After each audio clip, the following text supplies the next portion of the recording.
What is up, guys? So I did stay up last night here in the UK. I did watch WrestleMania 30. I wanted to give you my thoughts on it, go run through each of the matches and give you my thoughts. I'm going to get it out of the way first. I will do a separate video about Undertaker versus Brock Lesnar because obviously it's the huge talking point of WrestleMania. As you know, the streak has ended. Brock Lesnar did defeat Undertaker. So I will be doing a separate video about that, so I won't be talking about it too much in this video. So yeah, that video should be out very soon as well. So yeah, keep your eyes out for that one. So yeah, let's crack on with it. So the WrestleMania kickoff show was the Usos against Los Matadores versus Real Americans versus Ryback and Curtis Axel.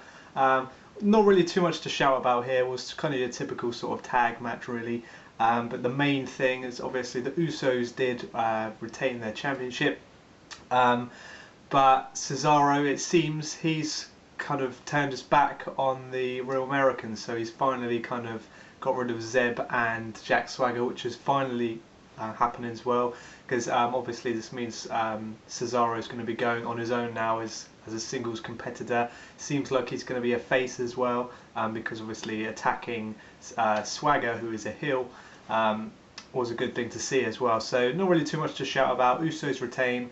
Main thing is that Cesaro kind of broke away from the Real Americans there. And then to kick off the main show, obviously that was the pre-show. Main show, big match opening, Daniel Bryan versus Triple H. Kind of shocked that this opened the match, opened the night really. But to be honest, I think it was a good decision, obviously, because the winner would be involved in the main event as well. It gives them time to recuperate, and it gives us time to build on something as well, look forward to something in the main event. I really enjoyed this match between Daniel Bryan and Triple H. Triple H looked like he had still had it. Obviously, he hasn't been in the ring since sort of last year's WrestleMania, really. And he still had it. He still looked well, doing his iconic moves. We had the usual kind of near falls and pedigrees, spine busters in there. Daniel Bryan looked great as usual. Stephanie McMahon was in kind of Triple H's corner, ushering him on. Crowd were really into it. Really good match, I thought. So yeah, awesome way to kick off WrestleMania. Obviously Daniel Bryan got the win, and he moved into the main event. After the match, Triple H did attack Daniel Bryan as well, injuring his shoulder even more, which made us kind of think, oh, this isn't Daniel Bryan's night really. So that ended on a little bit of a downer, but Daniel Bryan did get the win. Good solid match, I thought. Awesome way to open WrestleMania. So then after that, we moved on to the Shield versus Kane and the New Age Outlaws. Now this match kind of shocked me because it was over before it even got going, really. I think the entrances took longer than the whole match. It was an awesome display by the Shield, don't get me wrong, but I did expect something more. I did expect maybe one of the Shield members turning heel. I did expect maybe a little bit more of a fight from Kane and the New Age Outlaws. It was literally one-sided, the whole thing. It wasn't even an attack from Kane and the New Age Outlaws. It was all Shield, which made them look good. They looked kind of on their top game. Roman Reigns especially was awesome. He pitch perfect spears, and it just was awesome. They're definitely crowd favourites, and I can see Roman Reigns having a very good career after this. Like I said, I am expecting some of them to turn, maybe Dean Ambrose to turn heel soon. But yeah, I enjoyed the match, even though it was only sort of 2 minutes long. It was a good display by the Shield. So yeah, Shield won that one. And then we had the Andre the Giant Battle Royal. Now we did expect a few more people to be in it. I think there was 27 announced, and we were expecting a few returns, but that didn't really happen. I think that Rusev from NXT was expected to show up as well, but that didn't happen. We had everyone in there who was kind of listed. I think everyone kind of knew who was in. Big Show was favourite. Typical kind of battle royal really, all the jobbers getting chucked over first, and then we got down to like a bit of a core. We had sort of Sheamus, Del Rio, Mysterio, Big Show, Cesaro all in there, and eventually it got down to Cesaro and Big Show, and this was another top solid display by Antonio Cesaro. He is going to have an amazing future. They've really kind of pushing him really well. I marked out when he lifted Big Show, similar to the way Hulk Hogan lifted Andre the Giant. Obviously it was the Memorial Battle Royal. I was expecting that kind of moment, but I couldn't believe it. The way he lifted him with ease and just chucked Big Show over that top rope was unbelievable. And I love Cesaro now. He's definitely one of the best. Liking his new sort of face run. He's a crowd favourite. Very deserved winner of this, and he's definitely going to have a bright future. I can see him sort of challenging for the world title maybe in a year or so. Hopefully anyway, because he deserves it. So yeah, awesome display by Cesaro, and overall a good match. I did enjoy the Battle Royal. A few cheesy moments in there like Santino and stuff like that, but it was a good match, and one awesome spot by Kofi Kingston as well. Every Royal Rumble and Battle Royal he seems to outdo himself by surviving in the match, and this time he flew over the ring and sort of managed to keep his feet on the corner steps, and it was something you could only do once, and it was unbelievable to see. So that was great to see as well. But good solid match, really enjoyed that one. Next up was John Cena versus Bray Wyatt, and I was really looking forward to this match, and to be honest it didn't disappoint. This could be my match of the night. Bray Wyatt has definitely propelled himself as one of my favourite characters now. Very good character in ring, tells a good story in the ring, and that's what I liked about this match actually. John Cena and Bray Wyatt really told a good story in the ring, and you could tell what was going on. Cena was kind of battling his inner demons. He really kind of felt like he needed to just go crazy and attack Bray Wyatt. Wyatt was accepting it, handing him chairs to hit him around the head and things. But typical Cena kind of went Super Cena mode, and as you'd expect, Cena did get the win.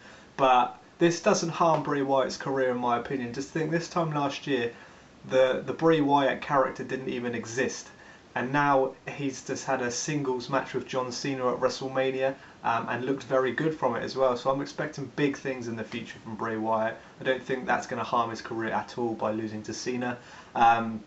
But overall it's a very good match, some good spots in there.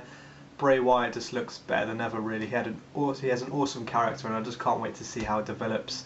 So yeah, that was a really good match, probably my match of the night. Next up, Brock Lesnar versus The Undertaker. Like I said, I will be doing a separate video about it, so I'm not going to talk about it that much. But it's shocking. I didn't expect it. No one expected it. Even saw my predictions video. I didn't even talk about it that much because I was 100% sure that the streak was going to just be intact forever. But it's I literally couldn't stop staring at the TV. I didn't speak, I didn't do anything. I was just staring at the TV blankly, thinking what's going on. I thought I couldn't get my head around it. Just like everyone, the commentators were silent.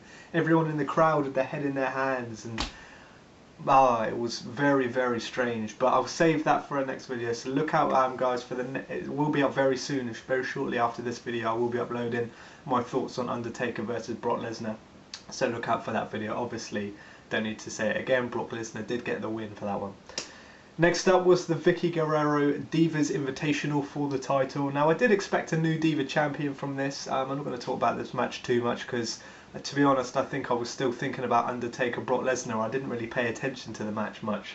But AJ got the win, retained her title. I've got no problem with that really. AJ is a good diva, she's done well. So yeah, kind of, I don't really know what to say really. There wasn't too many good moments in it. It was typical to kind of Divas bout really. So yeah, AJ retained her title. And then the big one, the big kind of finale, Daniel Bryan versus Randy Orton and Batista. Shorter match than I thought. Obviously it was very exciting. The closer it got to the end, we had kind of near falls, we had RKOs, Batista bombs, Daniel Bryan was in there.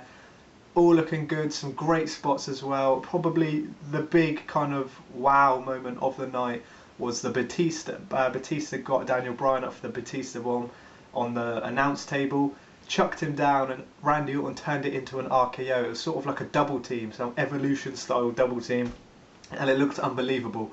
It worked really well, it paid off well, excuse me, and that honestly thought Daniel Bryan was kind of out of it then. The stretcher came out, they were stretchering him out, but then Bryan kind of ripped it all off, got back in the ring. Pure sort of superhero story really. The crowd were right behind him. Lots of near falls. There was one point I thought Batista was going to take it. Daniel Bryan hit Orton with the running knee. Batista runs in, chucks Bryan out the ring and wants to steal the pin, but Orton luckily kicks out. Triple H gets involved, pulls out the sledgehammer. Bryan manages to kind of dodge that bullet, take the sledgehammer and nail Triple H in the head. And he also managed to take out the whole of the Authority, including Stephanie McMahon, by diving through the ropes, which was a good moment as well. But eventually, towards the end, we did get the Daniel Bryan win. He managed to hit the running knee on Batista, and then he set him up for the yes lock with Batista tapping out. I was marking out, I was cheering in my living room. It was a moment, it was a WrestleMania moment, one of the best I've ever seen. To see this Daniel Bryan character finally reach that title was so good to see, and is so deserved as well. Such a fan favourite, and overall it was a great night. One thing I haven't spoken about, right at the beginning we had a very awesome moment with The Rock, Stone Cold and Hulk Hogan all in the ring, kind of cutting a promo. Really good to see those three legends in the ring sharing a Stone Cold beer at the end as well. I was a little bit upset we didn't really see them beat anyone up. I wanted to see a couple rock bottoms, maybe some stunners and a Hogan leg drop, but we didn't see it, which is a shame really. And of course no CM Punk turned up as well, which was a lot of people's thoughts, including myself. I thought he would turn up, but no. Really excited to move on to the next Raw though, because obviously Monday Night Raw after WrestleMania is renowned to always be a good one, so that's going to be exciting, especially with what's happened with Taker and Bryan and everything, so I'm excited to see it. It was a really good WrestleMania in my opinion. Some very, very shocking moments of course, and some very good solid moments, some great matches, and I loved it. Leave your comments down below on what you thought of it guys, especially Undertaker, but like I said I will be uploading a video about Taker and Brock shortly after this, so keep your eyes peeled for that one. Really enjoyed it. I'm feeling super tired because I'm here in the UK. I stayed up really late watching it, but it was worth it in my opinion. Very, very good WrestleMania. So leave your comments down below guys. Thank you for watching and I will see you on my next video.